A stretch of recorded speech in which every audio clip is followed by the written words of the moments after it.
Hi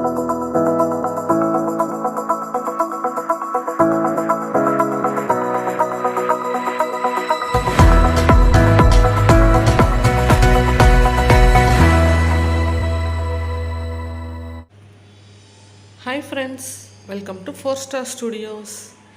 இன்றைக்கி கார்த்திகை தீபம் ஸ்பெஷலாக கார்த்திகை பொரி எப்படி செய்யலான்னு பார்க்கலாம். ரொம்ப டேஸ்டியான ஒரு சூப்பரான ஈவினிங் ஸ்நாக்ஸ் ஈஸியாக செஞ்சிடலாம். வாங்க இப்போ எப்படி செய்யலான்னு பார்க்கலாம்.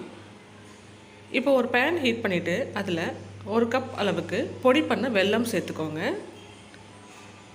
1 கப் வெல்லம் எடுத்துக்கிட்டால் அதில் 1/2 கப் அளவுக்கு தண்ணி சேர்த்து நம்ம இந்த வெல்லத்தை கரைச்சிக்க போகிறோம்.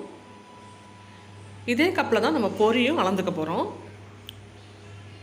இப்போது 1 கப் வெல்லத்துக்கு 1/2 கப் தண்ணி சேர்த்துக்கோங்க. இப்போ இதை ஹீட் பண்ணி நல்லா கரைச்சிக்கலாம். முதல்ல கரைச்சிக்கிட்டால் மட்டும் போதும், பாகு பதம்லாம் எதுவும் தேவையில்லை. இப்போது நல்லா சூடு ஏறி இந்த வெல்லம் பார்த்திங்கன்னா நல்லா கரைஞ்சி வந்துடணும். இந்த மாதிரி நல்லா கரைஞ்சி வந்த பிறகு இதை எடுத்து ஒரு ஓரமாக வச்சுருங்க. இதை நம்ம அப்புறமா வடிகட்டி யூஸ் பண்ணிக்கலாம். இப்போ ஒரு அகலமான கடாய் எடுத்துக்கோங்க. அப்போ தான் நமக்கு பொரி சேர்த்து கிளறதுக்கு ஈஸியாக இருக்கும். இதில் ஒரு 3லேருந்து 4 டீஸ்பூன் அளவுக்கு நெய் சேர்த்து அதை நல்லா ஹீட் பண்ணிக்கலாம். இப்போ இதில் ஒரு 2லேருந்து 3 சில்லு, ரொம்ப கம்மியாக ஒரு 1/4 கப் அளவுக்கு பொடி பண்ண தேங்காய் சேர்த்துக்கோங்க. நல்லா பொடி பொடியாக கட் பண்ணிவிட்டு அந்த தேங்காய் வந்து பல்லாக கட் பண்ணிவிட்டு இதில் சேர்த்துக்கலாம். இந்த தேங்காயில் இருக்கிற ஈரம் வந்து போகிற அளவுக்கு இது நெய்யில் நல்லா ஃப்ரை ஆகி நல்லா ட்ரையாக ஃப்ரை ஆகி வந்துடணும். அப்போ தான் நீங்கள் ஒரு 2 நாள் 3 நாள் வச்சுருந்து சாப்பிடும்போது அது வந்து கெட்டு போகாமல் இருக்கும். தேங்காய் நெய்யில் நல்லா வதங்கும் போது டேஸ்ட்டும் சூப்பராக இருக்கும்.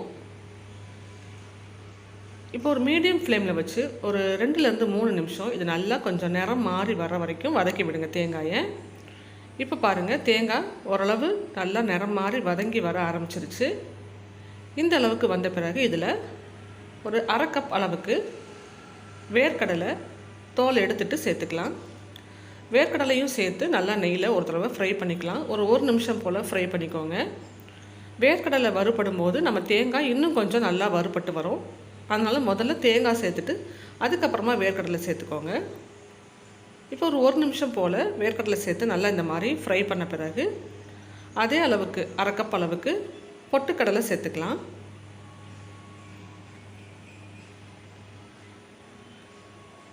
இப்போ 1 பை 1 இதை சேர்க்கும் போது முதல்ல தேங்காய் சேர்த்துறோம். அப்படிங்கிறதுனால தேங்காய் வந்து இன்னுமே நல்லா ஃப்ரை ஆகிக்கிட்டே இருக்கும்.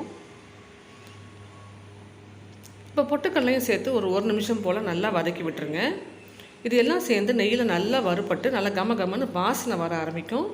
அந்த அளவுக்கு நல்லா வறுபட்ட பிறகு இப்போ இது எல்லாத்தையுமே நம்ம ஒரு பிளேட்டில் மாற்றி எடுத்து வச்சுக்கலாம். நல்ல ஸ்மெல் வரும்.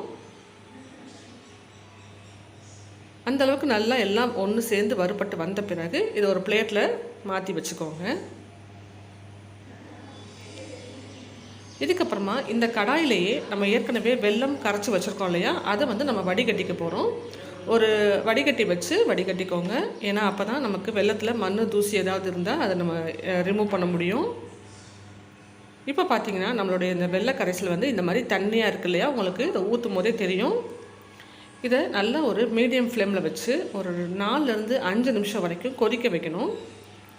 இப்போ பார்த்தீங்கன்னா தெரியும் உங்களுக்கு, இந்த மாதிரி தண்ணியாக இருக்கிறது நல்லா கெட்டிப்பட்டு திக்கான பாகு மாதிரி வரணும்.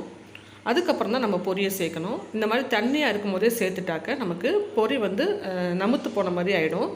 இப்போ பாருங்கள், கரண்டியில் அந்த பாகு வந்து ஒட்டவே இல்லை, தண்ணியாக இருக்குது. இது இன்னும் கொதித்து நல்லா திக்காகி அந்த கரண்டியில் நீங்கள் இப்படி எடுத்து பார்க்கும்போது நல்லா திக்காக அந்த பாகு வந்து கரண்டியில் தெரியும். அந்த பதத்தில் நம்ம வந்து பொரியை சேர்த்துக்கலாம். பாருங்கள், இப்போ ஒரு 5 நிமிஷம் போல் மீடியம் ஃப்ளேமில் நல்லா கொதிச்சதுக்கப்புறம் இப்போ பாருங்கள் கரண்டியில் அந்த பாகு நல்லா இப்படி நிற்கிது பாருங்கள். நின்று நல்லா இப்படி ஒரு கம்பி மாதிரி ஃபார்ம் ஆகும். நல்லா திக்காக இந்த மாதிரி ஒரு ட்ராப்பாக கீழே விழுகுது பாருங்கள். இந்த அளவுக்கு நல்லா திக்கான பிறகு நம்ம வறுத்து வச்சுருக்கோம் இல்லையா, அந்த வேர்க்கடலை பொட்டுக்கடலை அப்புறம் தேங்காய் இதெல்லாம் நெய்யில் வறுத்து வச்சுருக்கோம்ல, முதல்ல அதை சேர்த்துக்கலாம். சேர்த்துட்டு இப்போ பொரி சேர்த்துக்கலாம்.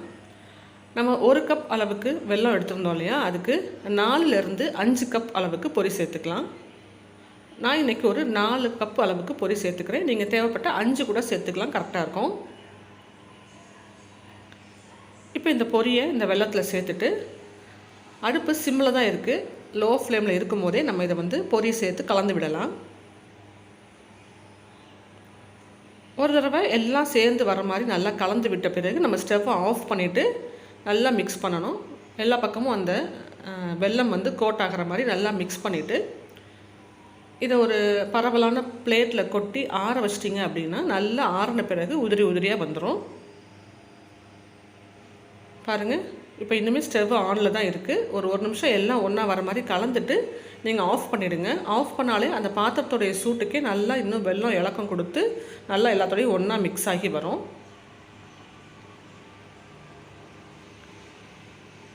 இப்போ இது கொஞ்சம் சூடாக இருக்கும்போது அப்படியே நீங்கள் உருண்டையாக பிடிச்சிங்க அப்படின்னா நீங்கள் பொரி உருண்டை மாதிரியும் ரெடி பண்ணிக்கலாம். இப்போ பாருங்கள், எல்லாம் ஒன்றா வர மாதிரி நல்லா மிக்ஸ் பண்ணிவிட்டு இப்போ வந்து ஸ்டவ்வை வந்து ஆஃப் பண்ணியாச்சு. இப்போ பாகு பூராமே நல்லா கோட் ஆகிருச்சு பாருங்கள். இந்த மாதிரி வந்த பிறகு இப்போ ஸ்டவ்வை ஆஃப் பண்ணிவிட்டு இதை ஒரு பிளேட்டில் மாற்றிடுங்க. கையோடு மாற்றிடுங்க, இல்லைன்னா பாகு வந்து அடுத்தடுத்த ஸ்டேஜ் போயிட்டு கருக ஆரம்பிச்சிடும். அந்த பாத்திரத்துடைய சூட்டுக்கு கருக ஆரம்பிச்சிடும். அதனால் ஒரு பிளேட்டில் மாற்றிட்டிங்க அப்படின்னா நல்லா ஆறின பிறகு பார்த்திங்கன்னா நல்லா உதிரி உதிரியாக சூப்பராக வந்துடும். இதை ஒரு ஏர்டைட் கண்டெய்னரில் போட்டு ஸ்டோர் பண்ணி வச்சுக்கோங்க. ஈவினிங் டைமில் சாப்பிட்றதுக்கு, குழந்தைங்களுக்குலாம் கொடுக்குறதுக்கு ஒரு சூப்பரான ஹெல்த்தியான ஸ்நாக்ஸ் ஆப்ஷனாக இருக்கும். பாருங்கள், இந்த மாதிரி ஒரு பிளேட்டில் கொட்டி பரவலாக கொட்டி ஆற வச்சுடுங்க. இதை ஆறின பிறகு இப்படி உதிர்த்து விட்டிங்கன்னா நல்லா ஒன்றோட ஒன்று ஒட்டாமல் அப்படி உதிரி உதிரியாக வந்துடும். இந்த கார்த்திகை பொரி ரெசிபி இந்த தடவை ட்ரை பண்ணி பாருங்கள். இந்த வீடியோ உங்களுக்கு யூஸ்ஃபுல்லாக இருந்தால் லைக் பண்ணி ஷேர் பண்ணுங்கள். நம்ம சேனல் 4 ஸ்டார் ஸ்டுடியோஸை சப்ஸ்கிரைப் பண்ணிக்கோங்க. தேங்க்யூ.